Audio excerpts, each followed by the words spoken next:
काही वेळातच संभाजीराजे यांच्या नेतृत्वाखाली नवी मुंबईतील नेरूळ इथे डी.वाय. पाटील युनिव्हर्सिटी जवळून या रॅलीला सुरुवात होणार आहे। या ठिकाणी कार्यकर्ते यायला सुरुवात झाली।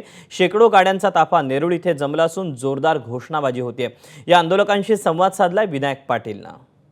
अरबी समुद्रामध्ये छत्रपती शिवाजी महाराजांचं स्मारक उभा राहणार होतं, मात्र गेली 6 वर्ष झालं या ठिकाणी अजिबात कुठलं काम झालेलं नाहीये आणि याचाच निषेध करण्यासाठी स्वराज्य संघटनेच्या माध्यमातून अरबी समुद्रामध्ये या ठिकाणी मोर्चा काढण्यात आलेला आहे। तुम्ही पाहता ही नवी मुंबईतले कार्यकर्ते आहेत, पनवेलमधील कार्यकर्ते आहेत आणि या ठिकाणी थोड्याच वेळामध्ये छत्रपती संभाजीराजे पोहोचणार आहेत आणि या ठिकाणावर हा मोर्चा आहे, आंदोलन आहे ते मुंबईच्या दिशेने कूच करणार आहे।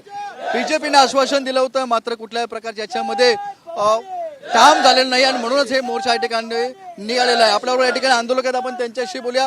काय म्हणाल, कशा पद्धतीचं हे आंदोलन असणार आहे? छत्रपती शिवाजी महाराज या महाराष्ट्राची अस्मिता आहे आणि त्यांच्या बाबतीत दिशाभूल करण्याचं काम, फसवणूक करण्याचं काम मोदी सरकारने केलेलं आहे।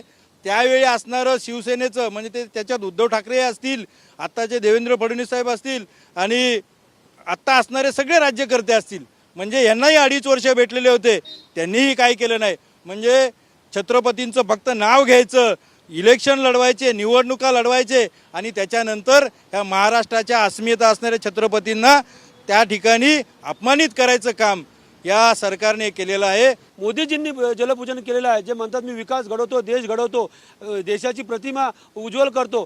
त्या छत्रपती शिवरायांचं जिथं स्मारक बांधलेलं आहे, कारण आताच 200-250 कोटी खर्च केलेत, ते आमच्या करातले आहेत, ते कोणाच्या खिशातले नाहीत। ते 200-250 कोटी कुठे आहेत ते आम्ही शोधायला चाललेलो आहेत। आजही मी तुम्हाला सांगतो, या ठिकाणी पोलिसांनी अशा प्रकारे शांततेने चाललेलं आंदोलन चिरडण्याचा प्रयत्न करू नये। मी तुम्हाला गंभीर इशारा देतोय, हे तुम्हाला नाही, सरकारला नाही, केंद्र सरकारला नाही परवडणारं नसणारे महाराष्ट्रातली जनता प्रचंड आक्रोश करत आहे आणि त्यांना अंगावरती घेण्याचं काम करू नये। विनायक पाटील, एबीपी माझा, नवी मुंबई। एबीपी माझा, उघडा डोळे बघा नीट।